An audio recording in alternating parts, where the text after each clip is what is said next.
욥기서 제7장 1절부터 21절 마지막 절까지 보겠습니다. 네, 찾으셨으면 우리 한 목소리로 읽습니다. 시작. 이 땅에 사는 인생에게 힘든 노동이 있지 아니하겠느냐? 그의 날이 품꾼의 날과 같지 아니하겠느냐? 종은 저녁 그늘을 몹시 바라고 품꾼은 그의 삭을 기다리나니 이와 같이 내가 여러 달째 고통을 받으니 고달픈 밤이 내게 작정되었구나. 내가 누울 때면 말하기를 언제나 일어날까? 언제나 밤이 길까 하여 새벽까지 이리 뒤척 저리 뒤척 하는구나. 내 살에는 구더기와 흙덩이가 의복처럼 입혀졌고 내 피부는 굳어졌다가 터지는구나. 나의 날은 배틀의 북보다 빠르니 희망 없이 보내는구나. 내 생명이 한낮 바람 같음을 생각하옵소서. 나의 눈이 다시는 행복을 보지 못하리이다. 나를 본 자의 눈이 다시는 나를 보지 못할 것이고 주의 눈이 나를 향하실지라도 내가 잊지 아니하리이다. 구름이 사라져 없어짐 같이 스올로 내려가는 자는 다시 올라오지 못할 것이오니 그는 다시 자기 집으로 돌아가지 못하겠고 자기 처소도 다시 그를 알지 못하리이다. 그런즉 내가 이 입을 금하지 아니하고 내 영혼의 아픔 때문에 말하며 내 마음의 괴로움 때문에 불평하리이다. 내가 바다니까 바다 괴물이니까 주께서 어찌하여 나를 지키시나이까? 혹시 내가 말하기를 내 잠자리가 나를 위로하고 내 침상이 내 수심을 풀리라 할 때에 주께서 꿈으로 나를 놀라게 하시고 환상으로 나를 두렵게 하시나이다. 이러므로 내 마음이 뼈를 깎는 고통을 겪으니 차라리 숨이 막히는 것과 죽는 것을 택하리이다. 내가 생명을 싫어하고 영원히 살기를 원하지 아니하오니 나를 놓으소서. 내 날은 헛것이니이다. 사람이 무엇이기에 주께서 그를 크게 만드사 그에게 마음을 두시고 아침마다 권징하시며 순간마다 단련하시나이까? 주께서 내게서 눈을 돌이키지 아니하시며 내가 침을 삼킬 동안도 나를 놓지 아니하시기를 어느 때까지 하시리이까? 사람을 감찰하시는 이여 내가 범죄하였던들 주께 무슨 해가 되오리까? 어찌하여 나를 당신의 관역으로 삼으셔서 내게 무거운 짐이 되게 하셨나이까? 주께서 어찌하여 내 허물을 사하여 주시지 아니하시며 내 죄악을 제거하여 버리지 아니하시나이까? 내가 이제 흙에 누우리니 주께서 나를 애워싸실 내가 날이 남아있지 아니하리이다. 아멘. 우리 기도하겠습니다.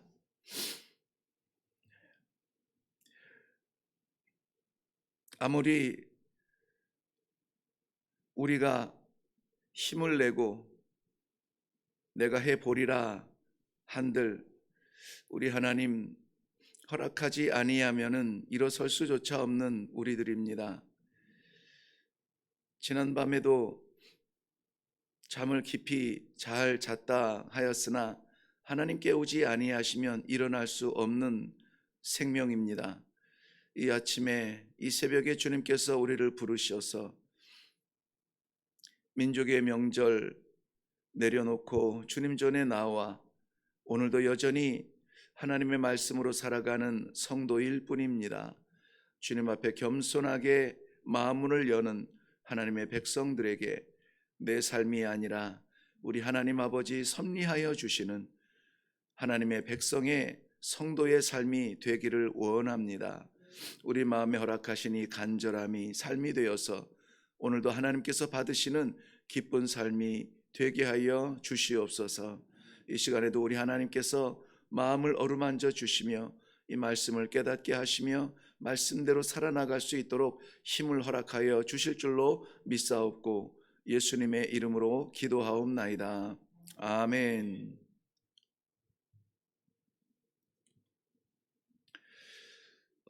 저 어렸을 때 들은 이야기인데 평생 잊혀지지 않는 말씀이에요. 그런 이야기들이 몇 가지가 있죠. 순교보다 어려운 것은 순종이라 하는 그러한 이야기를 들었습니다. 근데 오래 살지 않았지만 죄송합니다마는 살아가면서 이것이 무슨 뜻인지 깊이 생각이 되어지고 그 뜻을 알게 되어지더라고요. 순교하는 것이야 정말 순간적인 끔찍한 고통 속에 내 생명을 드리는 것인데, 이 순종하는 것은 날마다 내가 아닌 존재로 하나님께 드려지는 그러한 삶이라는 것이죠. 어렸을 때 저희 집 그 동네에 아주 오래된 그 고아원이 있었는데요. 제가 어제 이 말씀을 묵상하면서 그분의 이름을 생각하려고 제가 알았었거든요.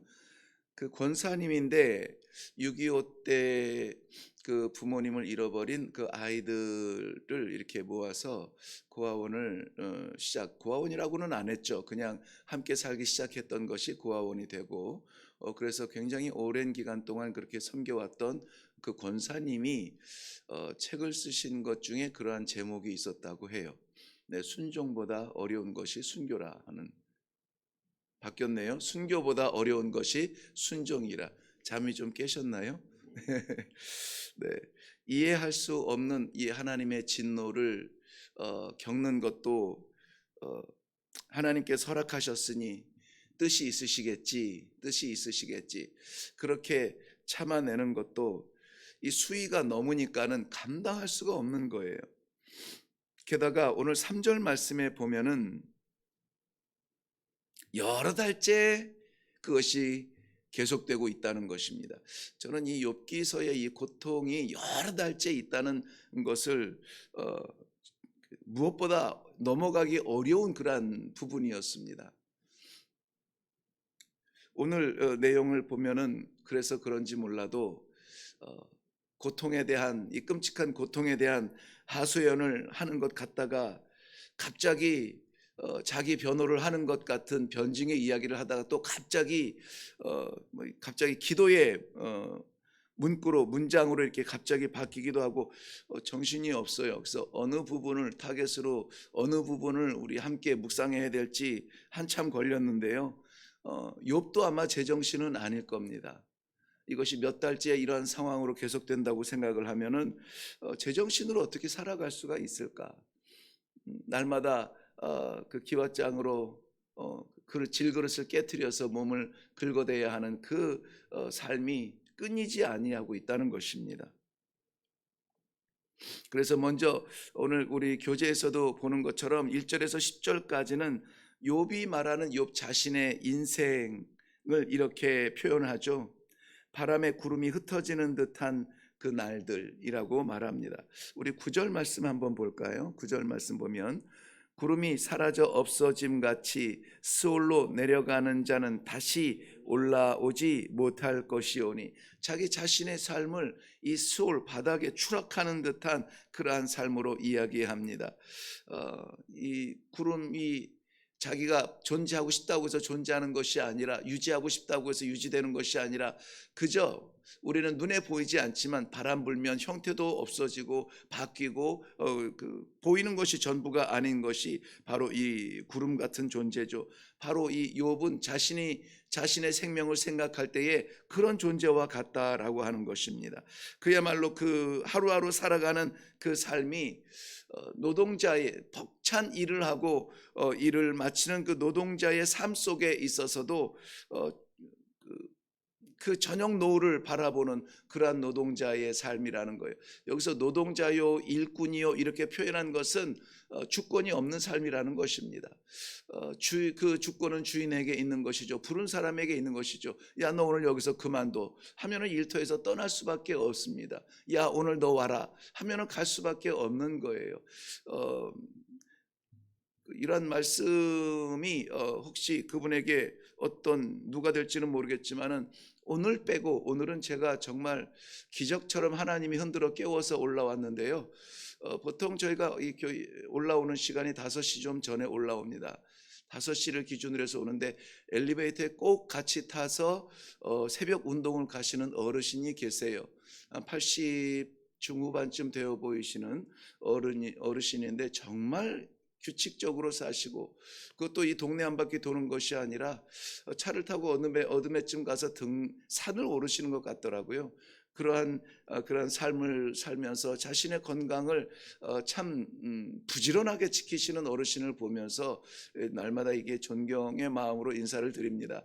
해야지 하면서 하지 못하는 저의 게으름을 날마다 채찍같이 이렇게 받게 되어지는데요.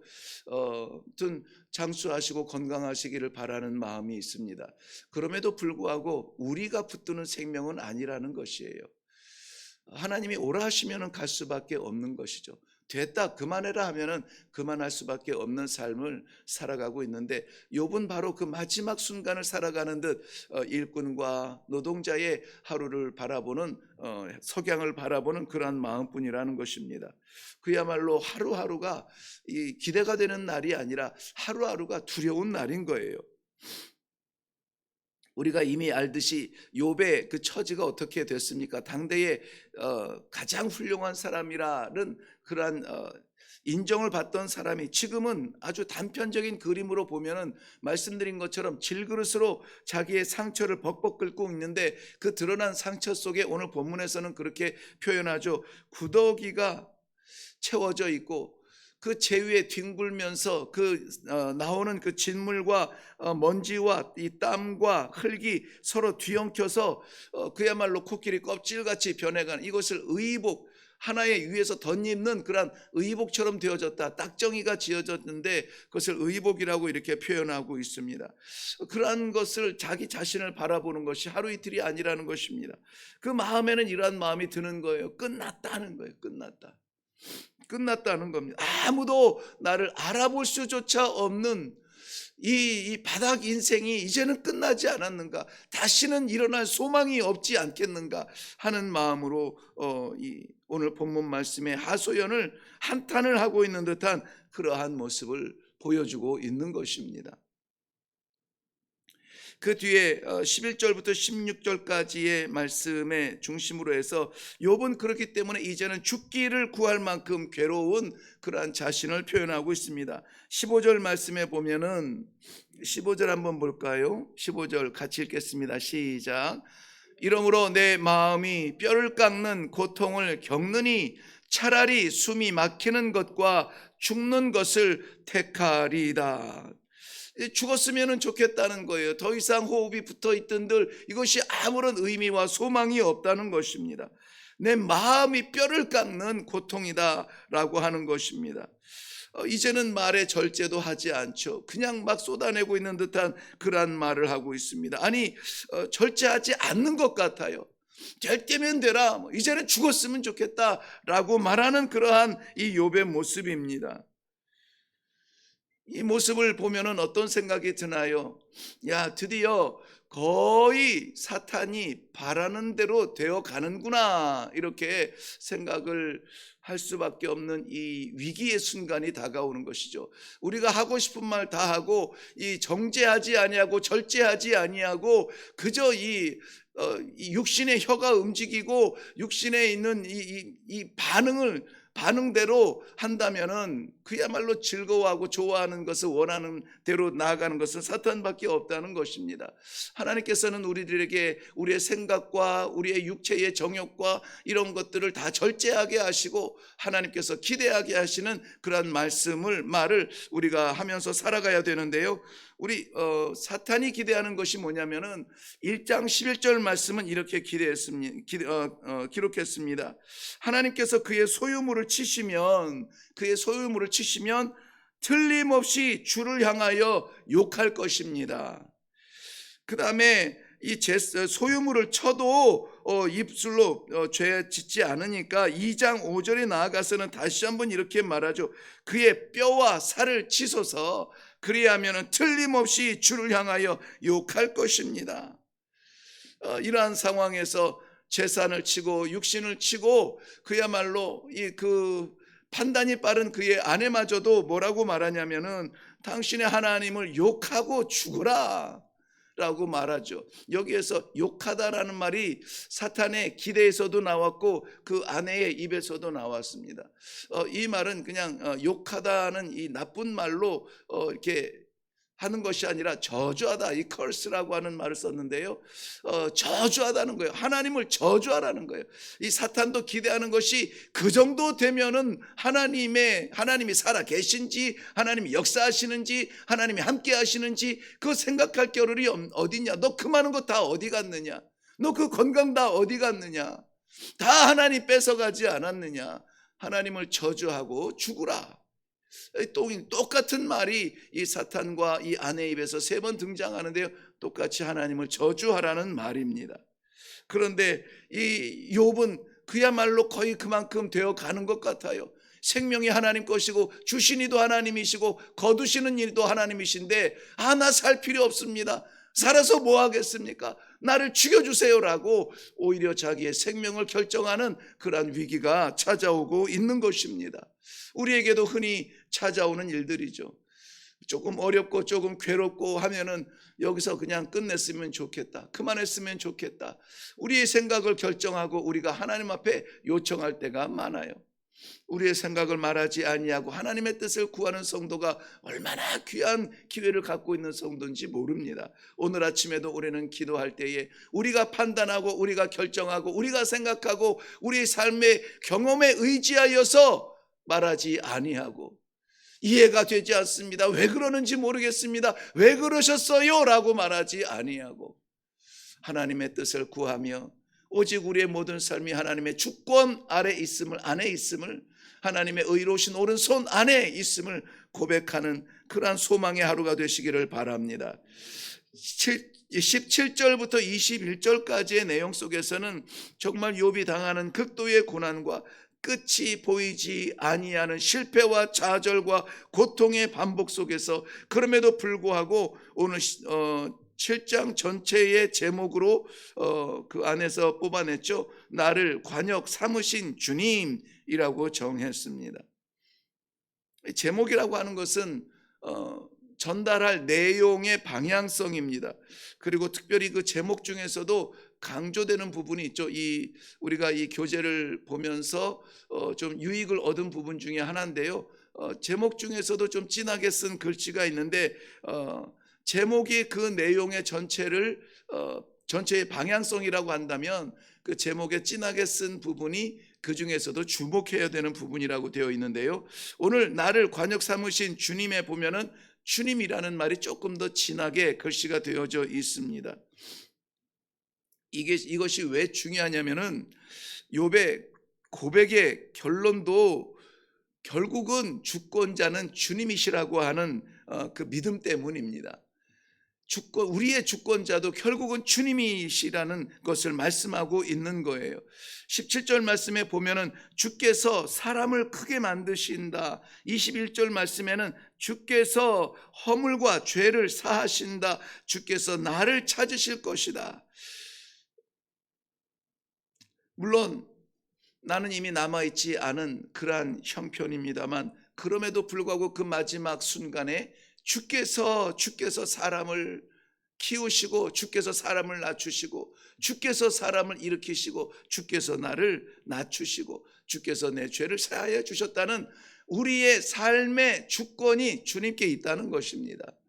우리가 성도된 것도 내가 결정한 것이 아니라 주께서 나를 부르시고 세워주시며 우리의 소망이 하나님의 나라에 있다라고 감히 말할 수 있는 이 믿음도 내가 열심히 믿어보자고 해서 믿어지는 것이 아니라 하나님이 그 믿음을 주셔야 믿을 수 있는 것인데 우리가 그것을 믿지 않습니까?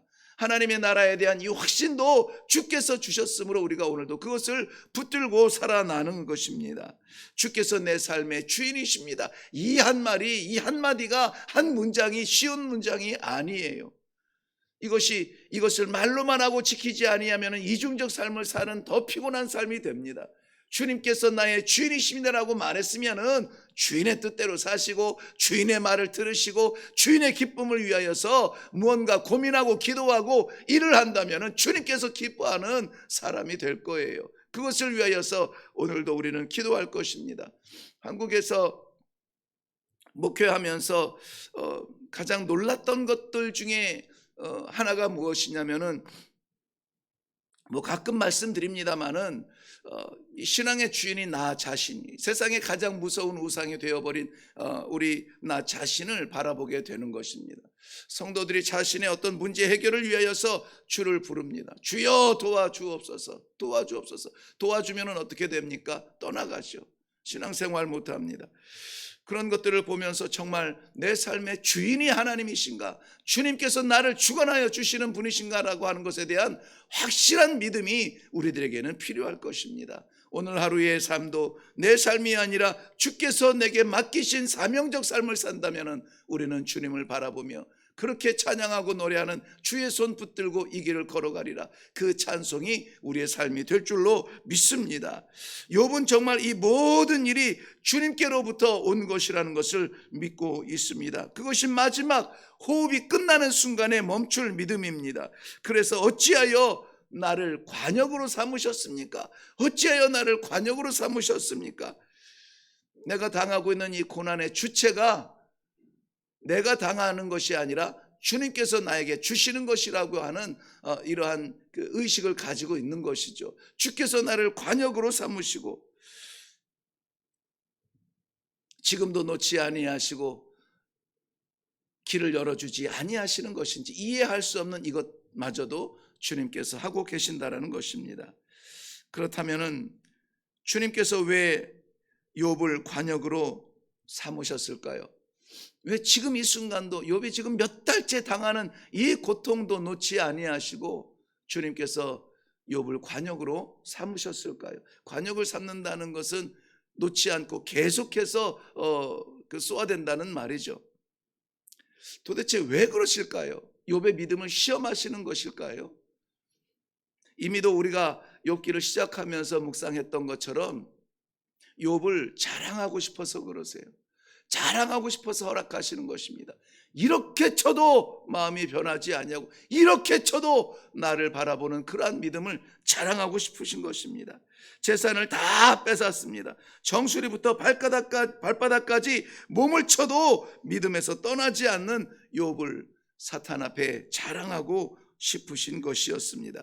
오늘 우리가 겪는 마음의 고난과 견딜 수 없는 이 형편의 어려움들을 만나고 있다면 하나님께서 나를 내 믿음을 자랑하고 싶으셔서 허락하여 주시는 그러한 고난이라 여기시고 그저 이 믿음을 이 고난을 이길 수 있도록 힘을 주시옵소서. 좌절하고 원망하며 하나님을 욕하고 떠나지 아니하도록 이길 수 있는 힘을 주시옵소서. 욥을 관역 삼아서 6장 어제 살펴본 그저께인가요? 6장 4절 말씀에 보면은 욥을 관역 삼아서 어떻게 하십니까? 화살을 쏘는데 그 화살은 어떻게 했다고 그랬죠? 독을 품은 화살이라 그랬습니다.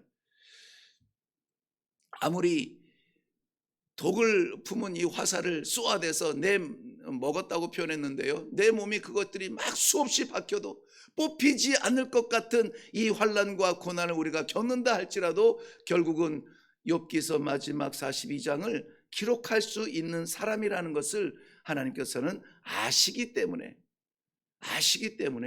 이 화살을 독화살이라도 쏘아 관역으로 삼으시는 것입니다. 결국은 우리가 할 수 있는 것은 하나님께서 주권자이시니 살든지 죽든지 하나님 뜻대로 하나님 뜻이 이루어지기를 원합니다. 하나님, 오늘도 하나님의 뜻을 나타내는 그러한 삶을 살게 하여 주시옵소서. 우리는 기도할 것입니다. 우리 같이 기도하겠습니다. 80억 가까운 사람이 살아가는 이 순간에도 하나님께서 나를 놓지 아니하시고 내 삶을 주관하여 주시고 내 삶을 다스려 주시고 섭리하여 주시며 오늘도 이 말씀 가운데 살아갈 수 있도록 말씀의 길로 인도하여 주시는 하나님 아버지 은혜를 감사합니다. 마치 나를 관역 삼으신 듯 내가 나에게 향한 이 감당할 수 없는 어려움과 마음의 짐이 있을지라도 하나님께서는 허락하여 주시는 그 믿음으로 말미암아 우리가 종래에 이겨낼 것을 믿으시고 신뢰하시고 그 믿음을 자랑하기 위하여서 오늘도 그 길을 걷게 하여 주시는 줄로 믿습니다.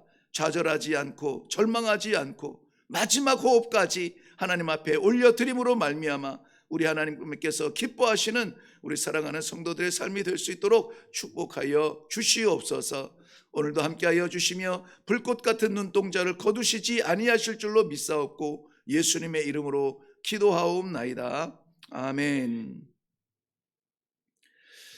네, 오늘 말씀의 제목처럼 나를 관역 삼으신 주님, 나를 불꽃 같은 눈동자로 바라보시며 내 아픔과 고통과 내 삶을 다 아시는 우리 주님의 그 눈길을 오늘도 여전히 우리는 받고 살아가게 됩니다. 순종하기 어려운 자리일지라도 순종하시고 드리기 어려운 일이라도 내 마음을 드리고 하나님께서 정말 내 생명의 주인 되심을 고백할 수 있는 이 아침이 되기를 바랍니다. 그러므로 말미암아 끝도 보이지 아니하는 잊혀지지 아니하는 고난과 그러한 실패의 과정 속에서도 우리 하나님께서 갖고 계신 그 깊으신 뜻을 우리가 살아드리게 하여 주시옵소서. 하나님의 그 뜻을 볼 수 있는 이 아침이 되기를 바랍니다. 그리고 고난 가운데 좌절하지 않고 하나님의 뜻으로 인하여서 힘을 얻고 내려가는 성도들이 되시기를 주님의 이름으로 축원합니다. 명절에 식구들이 모이면은 가정 예배를 드릴 수 있도록 순서지를 조금 준비해 놓았는데 혹시 명절에 가정 예배를 계획하고 있으신 분이 있다면 나가시면서 우리 그 주보 그 세워놓은 곳에서 가져가셔서 활용하시면 되겠습니다. 자, 우리 다 같이 하나님께서 오늘도 나를 지켜주시고 바라보시고 붙들어 주실 줄로 믿습니다. 다 같이 함께 기도하고 그렇게 내려가겠습니다. 기도하겠습니다.